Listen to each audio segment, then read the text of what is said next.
বন্ধুগণ, আজকে আমরা পৌঁছানোর পরেই এখানে বিকেলবেলা।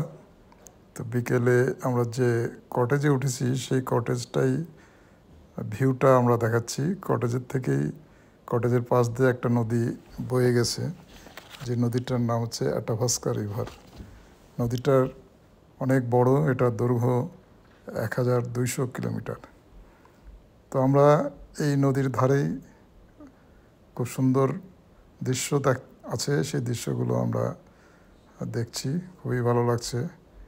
আমরা সবাই আছি, যেমন আমি আছি, আমার মিসেস আছে এবং আমার মেয়ে আছে। সবাই ঘুরে এটা দেখছি, দেখে খুব ভালো লাগছে। এখানে এখন বাজে প্রায় 5টা না 6টা, 5টার পরে, কিন্তু তারপরেও দেখেন রোদ আছে এবং এখানে সন্ধ্যার আগে রাত্রি 10:30টার পরে। তো এর মাঝেই আমরা এগুলো আর উপভোগ করছি, খুব ভালো লাগছে। তো আপনারা যারা দেখছেন নিশ্চয়ই আপনাদেরও ভালো লাগতেছে। তো সামনে এখান থেকে আমরা স্টে করব, এখান থেকে বিভিন্ন স্পটে আমরা ঘুরে বেড়াবো আর কি। তো সামনে 2 দিন আরও আমরা থাকবো। তো এই 2 দিনের যে দৃশ্যগুলো দেখব, যে সমস্ত জায়গাগুলো ভিজিট করব, সেগুলো আপনাদের মাধ্যমে শেয়ার করব আপনাদেরকে। তো সবাই ভালো থাকবেন এবং আমাদের সঙ্গে থাকবেন। ধন্যবাদ সবাইকে।